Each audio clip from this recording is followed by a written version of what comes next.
Bonjour à toi et bienvenue dans le Son de la Crypte, le podcast du site de la Crypto-série. Ici, tu trouveras des versions audio des articles présents sur le site. Il s'adresse aux détracteurs de l'écrit et à tous les fans de séries télévisées dont la production est terminée ou pas tout à fait. Aujourd'hui, nous allons poursuivre l'abécédaire des séries qui ont duré trop longtemps. Je te propose donc de partir à la découverte de 6 séries qui auraient mieux fait de s'arrêter plus tôt. Tu peux d'ores et déjà retrouver l'actualité et toutes les infos de la crypte en version écrite sur le site www.cryptoserie.fr et en version audio sur YouTube, Deezer, Spotify et autres plateformes de podcast. Allez, c'est parti pour ce nouvel épisode intitulé « L'abécédaire des séries qui ont duré trop longtemps, volet 4 sur 5 ».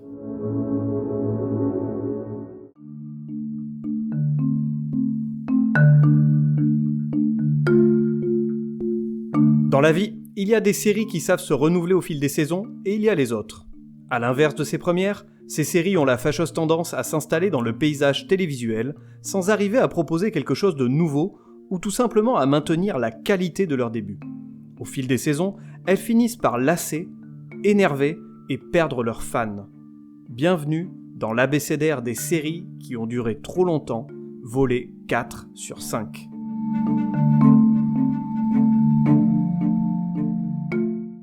Comme à l'accoutumée, avant d'aller plus loin dans ce nouvel épisode, je t'invite à découvrir, si ce n'est pas déjà fait, les premiers articles de cet abécédaire. Tu les trouveras bien évidemment sur le site de la Crypto-série.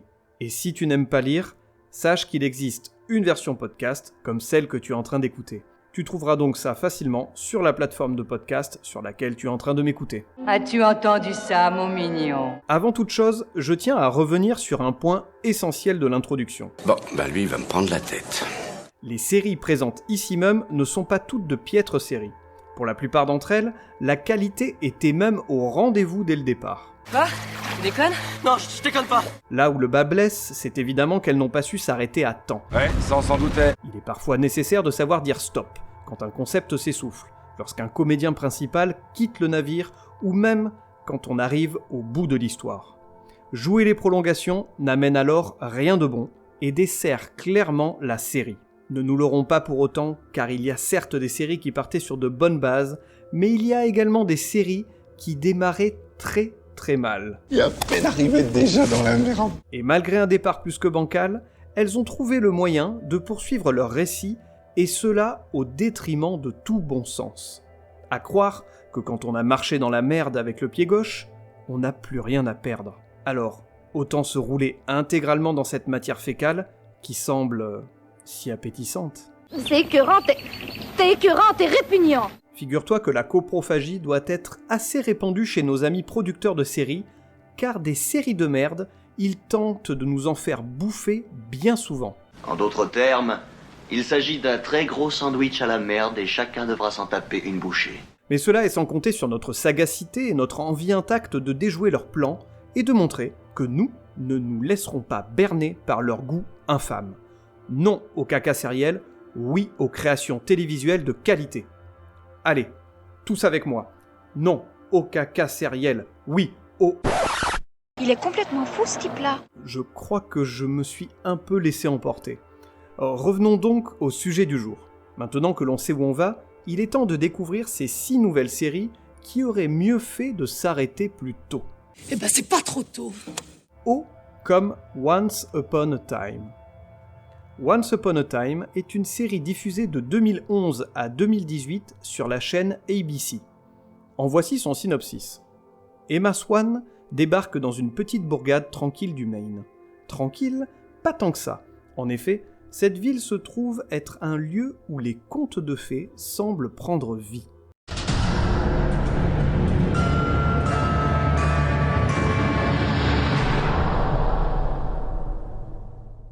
Commençons par les points positifs de la série, car il y en a. Déjà, le pitch de départ est plutôt cool. J'ai toujours apprécié l'univers des contes. Évidemment, ce que je connais, je le dois principalement à Disney, qui a bercé mon enfance et celle de nombreuses générations. Sans être pour autant un fin connaisseur en la matière, je ne suis pas débile non plus. Enfin, je ne crois pas. Je crois que tu ne saurais pas par où te nourrir si tu n'ouvrais pas autant ton clapet. Oui, je crois que tu es débile. C'est bon, on se calme.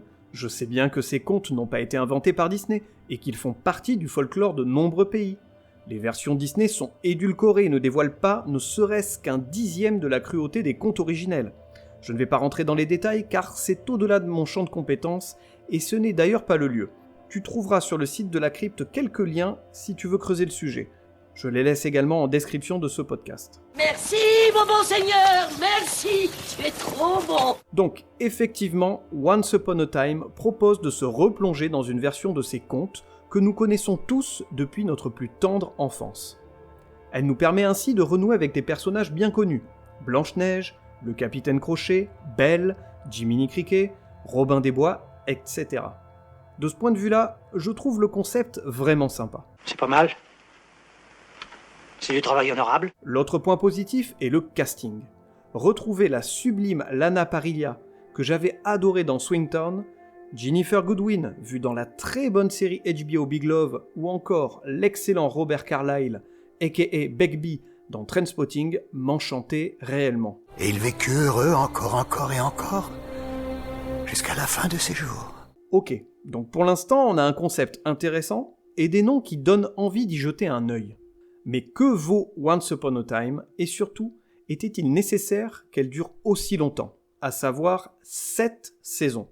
C'est une excellente question, jeune padawan, à laquelle je ne pourrai malheureusement pas te répondre. Tu n'es vraiment pas très sympa. Eh oui, il va m'être très difficile de juger la série dans sa globalité, car je n'ai pas vu toutes les saisons. En effet, j'ai lâché l'affaire en cours de diffusion.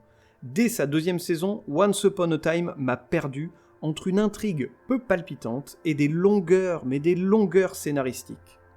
Encore une fois, nous sommes devant une série de network, avec des saisons à rallonge qui avoisinent les 22 épisodes. 22 FDF. Pour certaines séries, ce principe fonctionne bien, mais pour d'autres, étirer une intrigue sur autant d'épisodes a tendance à ralentir l'avancée du scénario. On se retrouve alors inlassablement avec des épisodes qui n'ont pas grand-chose à dire et perdent l'intérêt du téléspectateur. En tout cas, le mien. Le mien aussi, général. Aussi, raccourcir les saisons pourrait avoir un impact positif sur le déroulé de la trame. Je comprends que les scénaristes veuillent temporiser et maintenir le spectateur en haleine. Il reste que si plus d'un tiers des épisodes servent à faire du remplissage, il n'y a plus aucun intérêt. Peut-être que pour Once Upon a Time, ce remplissage était un peu moindre. Dans tous les cas, il était assez présent pour me décourager de poursuivre le visionnage. Ok, temps mort. Stop la moto. Terminé, c'est fini, stop la moto. L'autre point négatif, je n'étais pas dans la cible de la série. Certains diront qu'elle ciblait clairement la ménagère de moins de 50 ans. Elle seule fait trembler TF1. La ménagère de moins de 50 ans. Eh bien, figure-toi que j'en suis une ménagère.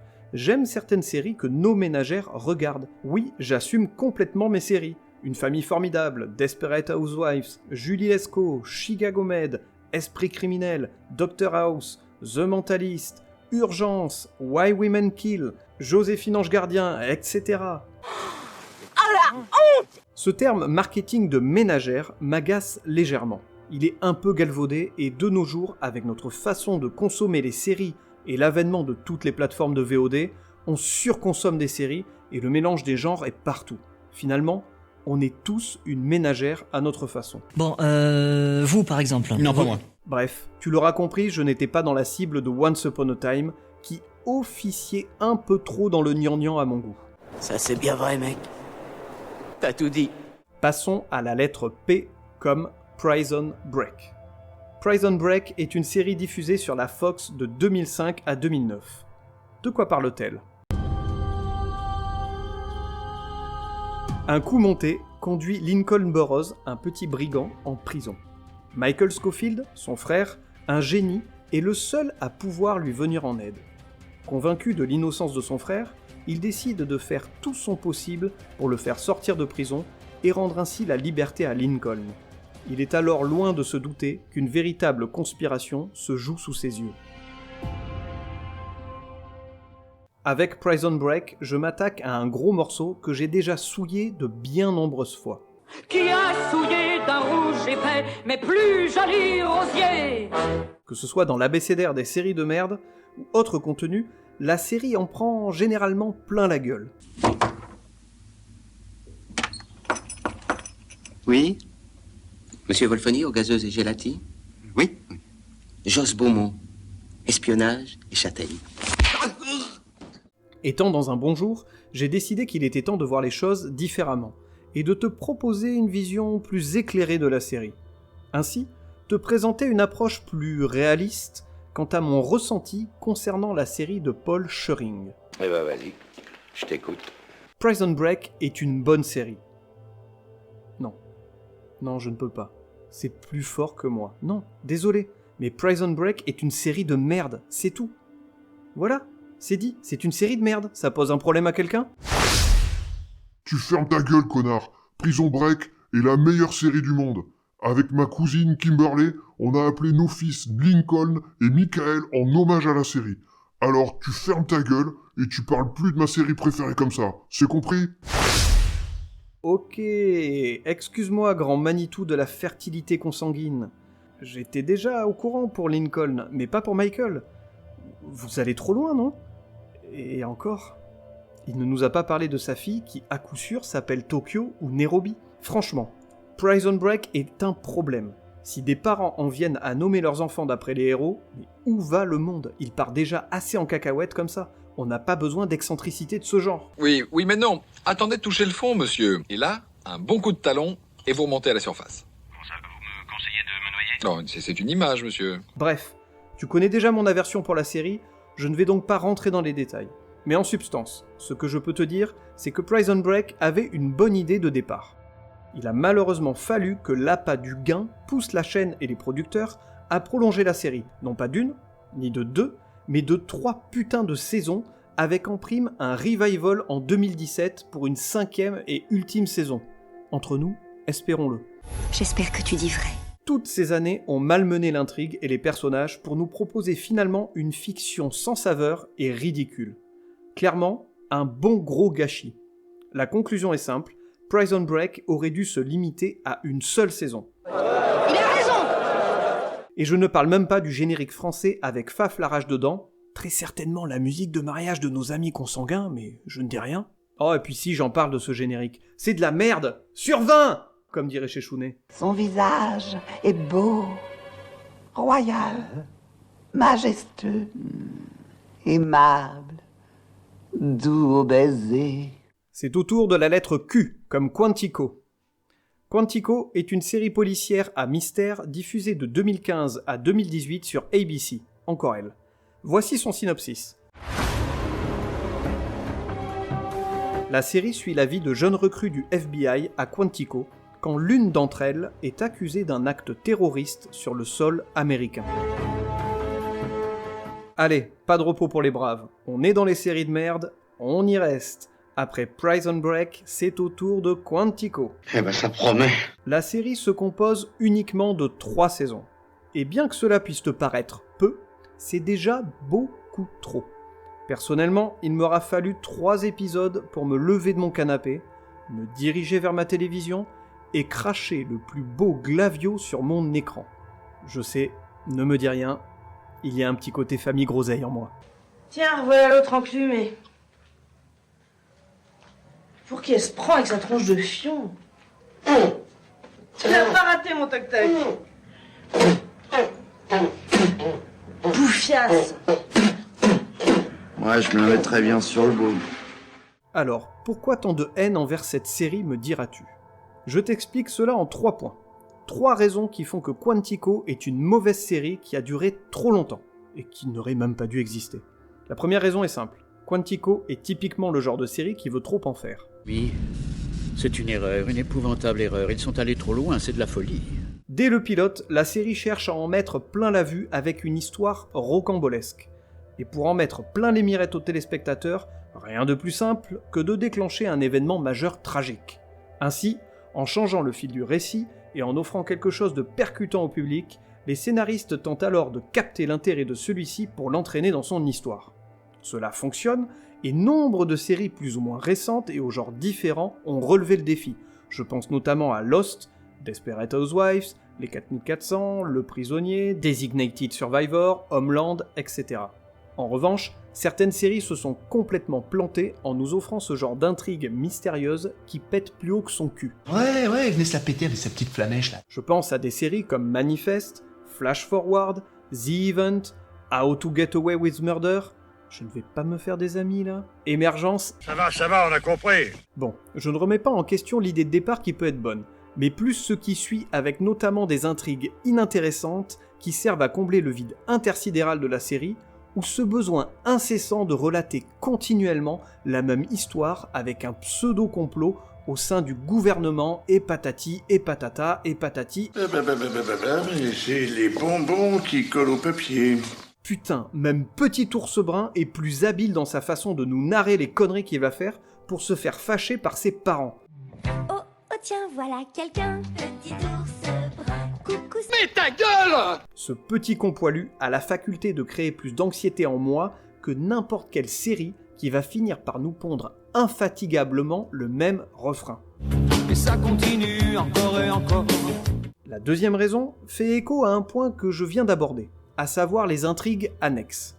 Certes, il y a la trame principale, avec cette enquête pour savoir qui a pu commettre l'exaction décrite dès le premier épisode. Tu remarqueras que je ne spoil pas, au cas où tu souhaites regarder la série un jour ou l'autre, certainement un jour où la dépression te gagnera. Regarde ça! Chaque fois que je déprime, ça me déprime! Et à côté de cette partie du récit, il y a toutes les histoires inintéressantes qui viennent se greffer. Ici, elles sont représentées par les flashbacks au sein du camp d'entraînement. Bien entendu, la série apporte un peu de matière à son récit, en présentant les personnages, les relations qu'ils entretiennent entre eux et tout le tintouin. Sur le principe, rien à redire. Encore faut-il le faire avec parcimonie, que ça ne prenne pas le pas sur l'intrigue principale, et que le tout reste un peu divertissant. N'êtes-vous pas rassasiés? Ne vous êtes-vous pas assez divertis? Eh bien non, pas chez Quantico.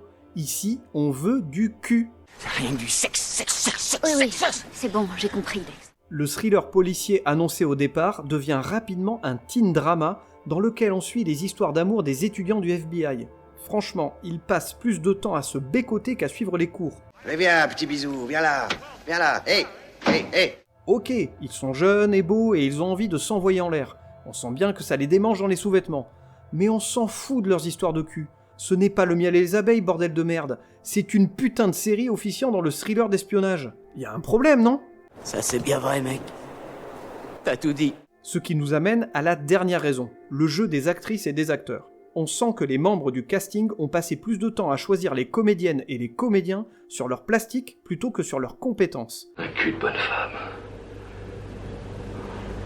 Oh, il est magnifique.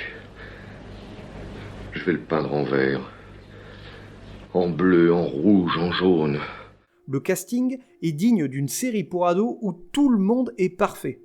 Une plastique irréprochable au détriment d'une qualité de jeu. Attention, cela ne veut pas dire qu'il faut être moche pour bien jouer, ou que tous les agents du FBI sont des laidrons. Il m'a dit t'es vieille, tu pues.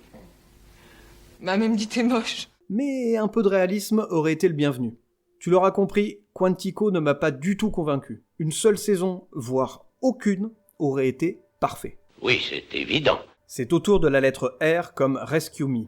Rescue Me est un drame centré sur une caserne de pompiers, diffusé sur la chaîne américaine FX de 2004 à 2011. De quoi parle-t-elle ?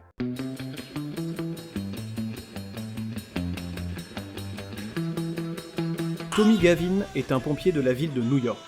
Tout en essayant de sauver des vies dans son quotidien, il est en lutte perpétuelle avec ses propres démons, ses addictions, sa famille qui se brise et les réminiscences atroces d'un événement tragique qui a frappé son pays quelques années plus tôt, le 11 septembre 2001.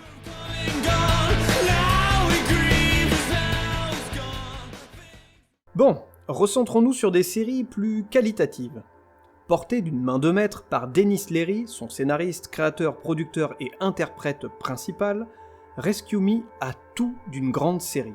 Je suis une grande fille, je sais lasser mes sandales toute seule. Encore assez méconnue en France, il n'y a pourtant aucun doute. Elle n'est pas bien loin des plus grands dramas des années 90-2000.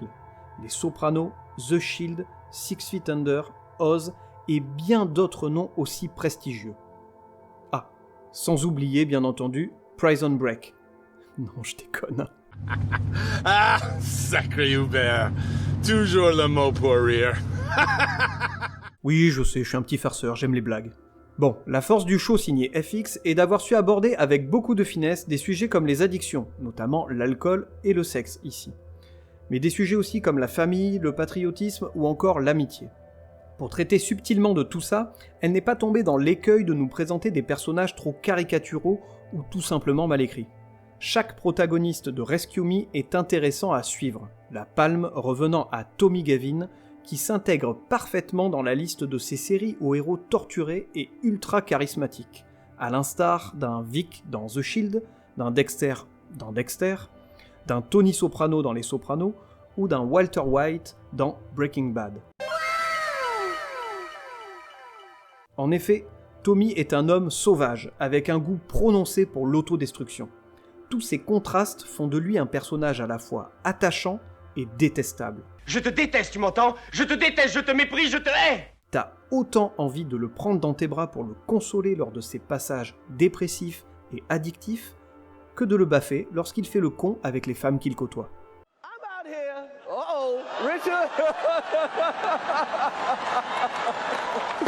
Oh, wow! Wow! Will Smith just smacked the shit out of me. Rescue Me est une série à la fois drôle et touchante. Elle est profondément humaine et juste lorsqu'elle traite de sujets comme l'amitié ou la famille. D'ailleurs, ce rapport avec la famille est palpable tout au long de la série. Tommy tente de sauver son mariage et ses relations amoureuses, mais en vain. Il tente également d'être là pour ses enfants. On sait qu'il les aime, mais ses tourments prennent trop souvent le dessus, ne lui permettant pas d'être l'homme qu'il aimerait être. Je vais devenir roi de la Terre des Lions. L'importance de la famille est également représentée par le cousin de Tommy, celui mort lors des attentats. Je précise de quel cousin il s'agit car il en a une tripotée le mec. À croire que les moyens de contraception chez les Gavin ne sont pas très répandus. Ça copule et ça copule chez eux. Malheureusement, je n'ai pas encore trouvé le moyen de stabiliser les reproductions. Mais c'est l'affaire de quelques jours. Et donc ce cousin, lui aussi pompier, et érigé en tant que héros, hante Tommy et n'hésite pas à le confronter à ses propres démons. Ce qui nous offre des échanges percutants et remplis d'émotions, tant on sait que cet événement tragique a été le déclencheur de bien des maux pour Tommy. A noter que la famille n'est pas uniquement décrite sous le joug de la famille nucléaire, au sens ethnologique du terme. J'ai rien compris. Rescue Me est une série sur les pompiers. Alors oui, on a l'occasion de voir des interventions sur le terrain, mais le cœur de la série n'est pas là. Le show nous montre avec beaucoup de réalisme l'aspect communautaire et familial présent au sein d'une caserne. Les pompiers sont là les uns pour les autres et forment une véritable famille, une famille de cœur. C'est vraiment beau ce que je dis quand même, tu ne trouves pas ? Il a un talent fou, vous ne trouvez pas? Je l'adore, il est tellement sexy. Comme tu peux le voir, Rescue Me est une série que j'affectionne particulièrement. Mais malgré tous ces bons points, je reste persuadé que la série aurait mérité quelques saisons de moins. Cet effet ventre mou dont je parle depuis le début de cet abécédaire des séries qui ont duré trop longtemps est également présent dans le show de Denis Leary. Avec un début fascinant et une fin digne de ce nom, la série s'est retrouvée vers les saisons du milieu avec une certaine perte de vitesse. Ça fait un peu chier, mais c'est bien. Il y a quelques redites avec un Tommy qui retombe dans ses travers et une impression de tourner en rond s'installe. Une sensation que la série cherche à aller de plus en plus loin dans le trash plane aussi au-dessus d'elle. Il faut pourtant en faire abstraction et l'accepter, car ce postulat est posé dès les premiers épisodes. Bon, si tu lis entre les lignes, tu vois bien que je ne suis pas vraiment convaincu par mes propres exemples. J'avais bien compris. Effectivement, une ou deux saisons en moins n'auraient pas fait de mal à Rescue Me. Il reste que la série est une grande série qui a su rendre un bel hommage aux héros morts lors de ce jour tragique qu'est le 11 septembre 2001. Merci beaucoup, Ben Laden. C'est au tour de la lettre S comme Sliders, les mondes parallèles. Sliders, les mondes parallèles est une série américaine de science-fiction diffusée dans les années 90. En France, nous avons eu la chance de la découvrir sur M6. Voici son synopsis. Et si l'on découvrait ici, sur Terre, d'autres mondes inexplorés, où tout serait possible? La même planète, dans des dimensions parallèles. J'ai trouvé le passage. Quinn Mallory, jeune étudiant et génie en physique, passe le plus clair de son temps dans son sous-sol, où il invente un appareil permettant de glisser dans les dimensions parallèles. Fier de sa découverte, il convie à une démonstration sa meilleure amie Wade et son professeur Maximilien Arturo. Le test ne se passe pas comme prévu, amenant Quinn et ses amis ainsi que le chanteur Rembrandt Brown, qui passait dans le coin par hasard, a voyagé d'univers en univers avec comme seul espoir de rentrer chez eux. Pour cette lettre, j'ai longuement hésité entre Sliders et Scrubs. Il faut dire que malgré tout l'amour que je porte pour cette dernière, l'ultime saison de Scrubs était la saison de trop. La saison 9 de Scrubs n'aurait jamais dû exister. ABC, on ne te remercie pas sur ce coup. Connasse. Le consensus est tel dans la communauté des fans de la sitcom que ça ne sert à rien d'épiloguer. Par conséquent, penchons-nous du côté de la SF avec une ancienne série qui a marqué toute une génération. Sliders fut un véritable phénomène lors de sa sortie sur les écrans français en 1996. Je me souviens en discuter dans la cour de récréation avec mes potes de l'époque. Il faut dire que le concept de départ est excellent. En effet, suivre des personnages voyager entre des dimensions pour tenter de rentrer chez eux m'a complètement emballé. Très emballé de faire ce camp. Découvrir chaque semaine de nouvelles terres avec de nouveaux enjeux, de nouvelles réalités, de nouvelles réflexions sur notre société est incroyable. C'est la chose la plus incroyable que j'ai jamais vue. Les uchronies proposées par Sliders contenteront sans difficulté les amoureux du genre. Et si les nazis étaient au pouvoir? Hitler, je déteste ce type. Et si l'URSS contrôlait le monde? Et si les dinosaures n'avaient pas disparu? Et si le sexe faible n'était pas celui des femmes? Bref, le champ des possibles qu'offre la série est infini. Vers l'infini et au-delà! Et lui permet ainsi de se renouveler à chaque épisode. Avec un concept de départ et des acteurs sympathiques à suivre, Sliders avait tout pour me plaire. Et entre nous, malgré ce qui va suivre, j'en garde un bon souvenir. Mais alors, quel est le problème? Où Sliders a-t-elle chié dans la colle à un moment donné? C'est très simple. La série présente deux gros problèmes. L'arc autour des Cro-Mags et son changement de casting. Tout d'abord, les Cro-Mags. Alors, à tous les amoureux de bagnoles, je précise qu'il ne s'agit pas du fabricant Cro-Mag, qui produit pas mal de choses en acier, dont des jantes de voiture. Donc, allez vous palucher ailleurs, y a rien à voir ici. Qu'est-ce qu'il dit? Hein?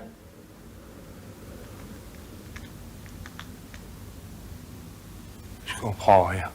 Dans Sliders, les Cro-Mags sont des extraterrestres dont l'objectif est de coloniser toutes les dimensions. Ils apparaissent au cours de la série et prennent une place prépondérante au fil des saisons. L'idée d'intégrer ces antagonistes face à notre petit groupe de glisseurs est plutôt bonne. En plus du challenge qu'ils rencontrent au cours de leur péripétie, ils se retrouvent de la sorte face à une menace supplémentaire. Mais cet arc prend de plus en plus de place et finit par tourner en rond. Oh merde, on tourne en rond, merde, on tourne en rond, merde, on tourne en rond, merde. Ainsi, les glisseurs débarquent sur une nouvelle terre, ils font face à un nouvel enjeu proposé sur ce monde alternatif, les Cro-Mags débarquent avec leurs gros sabots et c'est le merdier. Faut que je retourne à la ferme de mes vieux.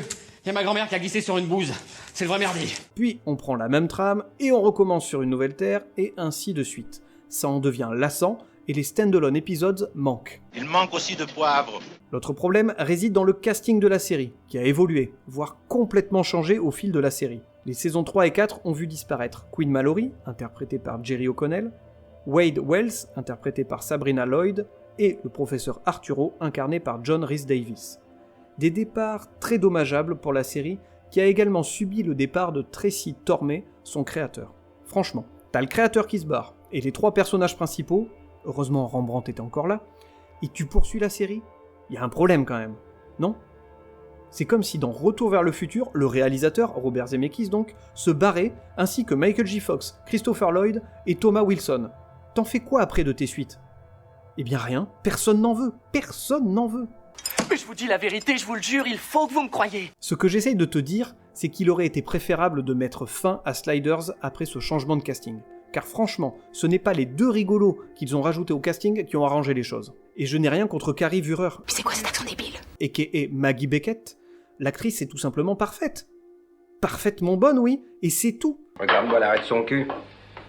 C'est quand même plus beau que la face de la Vierge, non? À part bouger son petit cul dans des shorts que ma fille de 8 ans pourrait porter, on ne peut pas dire que son jeu d'actrice soit bon. Elle est mauvaise. Je suis pas mauvaise. Je suis juste dessinée comme ça. Et le pompon revenant à coup sûr à Charlie O'Connell et Robert Floyd, respectivement Colin Mallory et Mallory. Alors, j'ai rien contre Jerry O'Connell, mais le mec, il se barre de la série. Et il nous laisse entre les pattes de son frangin qui joue comme les pieds. Mais c'est quoi ça, mec? Tu fais plus jamais ça. Mais quel connard, ce type! Bon, et attardons-nous un petit peu sur Robert Floyd, hein, parce que lui, c'est vraiment la cerise sur le gâteau du pompon. Le mec a le charisme d'un édredon sur lequel t'as même pas envie de te coucher. Il passe son temps à faire des blagues salaces qui ne font rire que lui. Alors, je comprends qu'il soit difficile de prendre la relève de Jerry O'Connell, qui durant 4 saisons avait plutôt fait du bon boulot. Bon, et bien dans ce cas, c'est très simple. Tu prends pas sa relève, tu te casses, connard. Fous le camp de là! Fous le camp! Tire-toi! Monte! Bon, je me détends. Détends-toi! Respire à fond! De toute façon, j'en ai fini avec la série. Pour conclure, Sliders les mondes parallèles mérite au moins d'être vu pour ses premières saisons et son concept original. Pour aller plus loin sur la série, je t'invite à regarder la vidéo que lui a consacrée l'excellent Monsieur Mea. Et n'hésite pas à prolonger son incursion sur sa chaîne YouTube, car il y a quelques pépites, et je pense notamment aux vidéos sur mon jeu vidéo culte Monkey Island.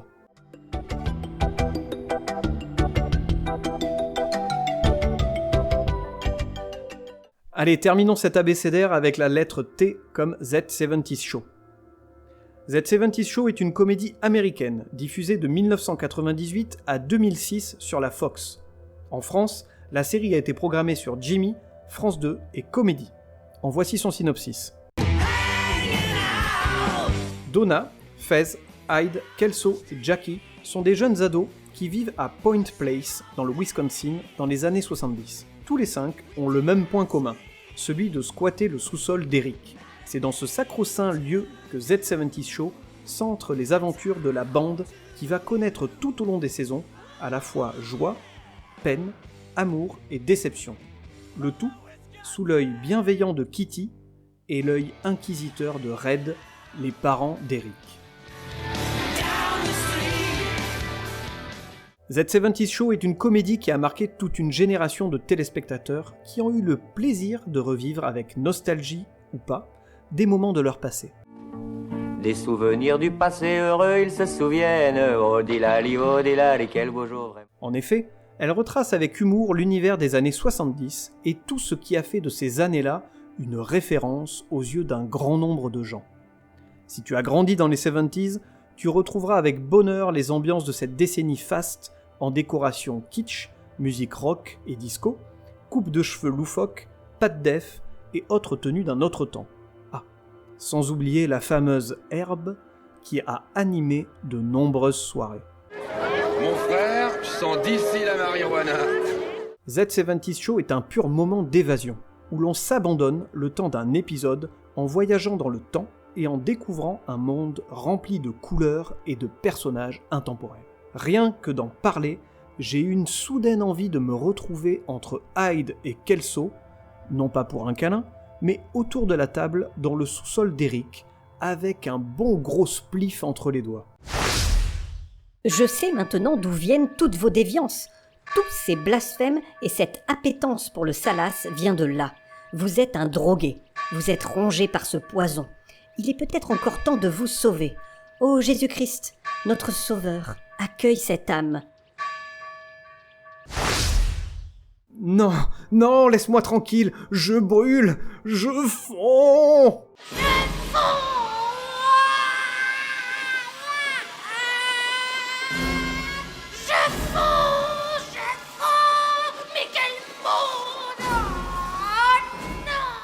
C'est bon?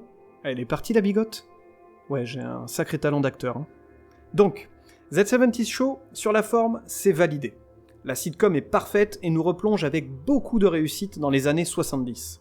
Qu'en est-il du fond? Là aussi, Z70's Show relève le défi en étant tout simplement très drôle. Faut quand même avouer qu'on se marre bien. Pour une comédie, cela peut sembler logique, mais quand je pense au nombre de comédies que j'ai commencé et stoppé au bout de seulement quelques épisodes, car elles ne me faisaient pas rire du tout.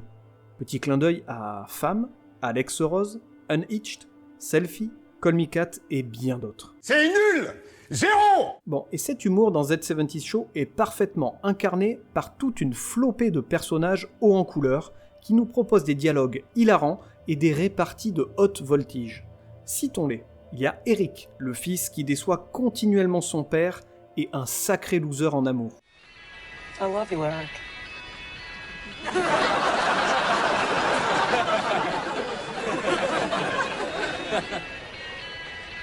I love cake.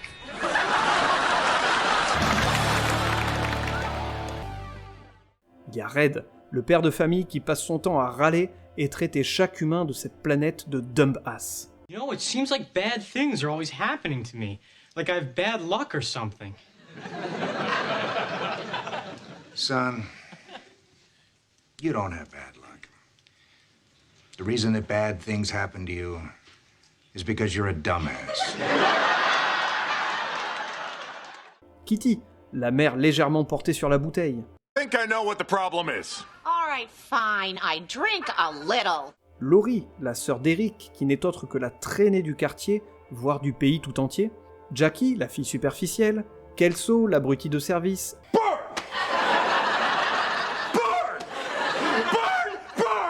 Hyde, le drogué. Fez, le pervers notoire. Et Donna. Donna est peut-être finalement la seule personne saine d'esprit au sein de cette joyeuse bande. Encore une fois, et comme tu peux t'en douter, ce beau tableau est entaché par cet inexorable besoin de faire durer trop longtemps une série. Alors, même si une certaine lassitude pouvait s'installer au fil des saisons, il était quand même toujours agréable de retrouver cette joyeuse bande jusqu'au terrible événement de la saison 8. Saison qui a marqué le départ de 2 comédiens, et pas des moindres, Ashton Kutcher et Topher Grace, respectivement Kelso et Eric. No, God! No, God, please, no! No! No! No! Le fait que ces acteurs aient quitté Z70's Show a créé un sévère manque quant à la qualité de l'humour et de l'histoire en elle-même. Comme je viens de le dire, on sentait depuis 2 ou 3 saisons que la série s'essoufflait au fur et à mesure, même si elle tenait toujours bon. Mais ce départ programmé a fini de l'achever. Maintenant, il faut en finir. Pour compenser ces départs, la série a eu la bonne idée de nous mettre entre les pattes un nouveau venu, Josh Meyers, alias Randy Pearson. Qui êtes-vous? Qu'est-ce que vous faites ici et à qui ai-je l'honneur? Et était-ce vraiment une bonne idée? Mais bien sûr que non, c'était une idée de merde. C'est vraiment un gros tas de merde. Je n'ai rien contre l'acteur, mais son personnage est mauvais. Il n'apporte rien à la série, si ce n'est être un mélange maladroit entre Kelso et Eric, un Kelric ou un Erso. Qu'est-ce que tu me racontes là? Mais on n'avait pas besoin de ça. Nos 2 amis ont clairement laissé un vide que les scénaristes n'ont pas su combler. La saison 8 de Z70's Show est incontestablement la saison de trop.